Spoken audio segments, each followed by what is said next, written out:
Are you anxious all the time? Do you wake up in the middle of the night and worry about things? Maybe you're going through a particularly rough time in your life, and so you're hypersensitive. I've never been surprised as a clinician that people were anxious. Maybe you're physiologically ill and less resilient than you should be. Maybe you're not eating enough. One thing I would recommend to begin with is to make sure that you just try this. I know it's surprising advice. Try to eat a big breakfast for like 2 weeks. See what happens. See if that drives the worry down. Now, then the next thing I would ask, when does it happen? Like, are these dreams? Are these thoughts before you go to bed? Do you wake up in the middle of the night with these visions running through your head? One of the things you can do that's counterproductive is take one of those fantasies that's torturing you and that you're suppressing, because you will be suppressing it, and let it play itself out. You see, what's happening is that the parts of your mind, the parts of your brain, the parts of your psyche that are alarm systems, so that's the anxiety systems, they're trying to think something through, and they're using fantasy to think it through. This is actually a form of thought that's torturing you, because it's reasonable for the parts of your brain that are on the outlook for negative occurrences to think, well, what if? That's what thinking is. And sometimes you think positively, what if? And sometimes you think negatively. And well, you're in all likelihood doing everything you can to escape from these thoughts when they make themselves manifest. But all that does is make the systems that are producing those thoughts even more likely to produce them, because now they think, the alarm system thinks, oh, well, here's a danger, and I'm trying to present the active agent, the person who I inhabit, with evidence of this potential threat, as a good alarm system should. And it turns out that they're so afraid of the message that I'm delivering that they won't even listen to it. Therefore, the situation must be much more dire than I supposed.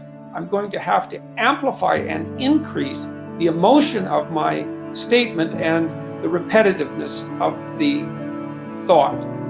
And so that's just not helpful at all. Because what you've done is you've taken a worry and you've now recategorized it as a worry that's so terrible that you won't even think about it.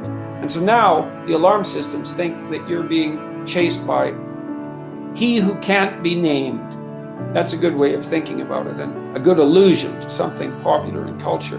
And so they're just going to be screaming nonstop. So what do you have to do? There's a couple of things you could do. You could start by bringing to mind those fantasies. Sit down somewhere, take some deep breaths, try to calm yourself down a little bit, and let those thoughts come forward. You know what they are. And then watch them like you're watching a movie. Even if it's a horror movie, watch them. Let the whole fantasy play out and see what comes out at the end. It's going to be frightening to do this. Even if the vision is quite horrific, right? The entire thought is quite horrific. You have now indicated to your anxiety systems that you have enough courage to face the worrisome event. And just that alone should be helpful. Now, you may have to do this multiple times, and you might have to do it with all the thoughts. You'll know that you've done it enough when doing it starts to become mundane, when all the emotion goes out of it. And if you're particularly frightened, that might take a long time. Now, the other thing that you might really consider, and this is something you can do as an adjunct, is you should think about what you would do if this would happen. It's a hell of a thing to bear that kind of responsibility. It takes a person out of the ordinary. It takes them out of themselves. And, as if it happened in real life, and to take even the worst case situation. And then the question is, what would you do and what should you do? And the answer is, you don't know. You think that would be unbearable and the end of the world. It's not surprising that you think that, but it's not helpful. Because people have to live through catastrophe. It's incumbent upon you to develop the psychological strength to be able to tolerate what it is that you're anxiety alarm systems are tormenting you with. And you might think, well, that's impossible, but it's not impossible because people live through catastrophe.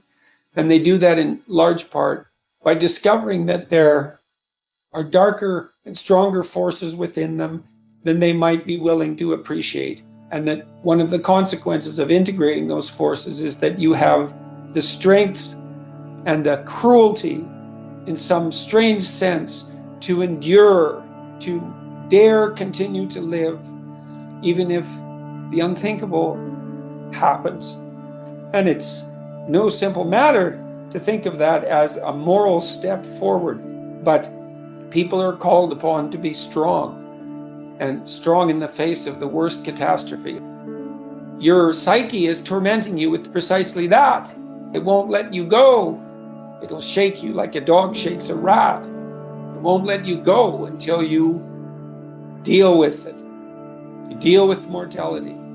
You have the freedom to choose which of the two difficult paths you're going to choose, and the one that involves voluntary confrontation with what tortures and torments you. It's rough, man, but I'll tell you, it's a lot better than living in constant worry. That's the pathway that's going to lead back to the stability that you need. You don't want to bite off more than you can chew, but it doesn't mean that you can't wrestle with part of reality, some part that's small enough so that you have a good shot at victory. And then you attain victory over some small part of the chaos. And you find within you what would allow you to withstand that, damaged or not, to withstand that. You do that by letting yourself go where your thoughts take you, even though you don't want to.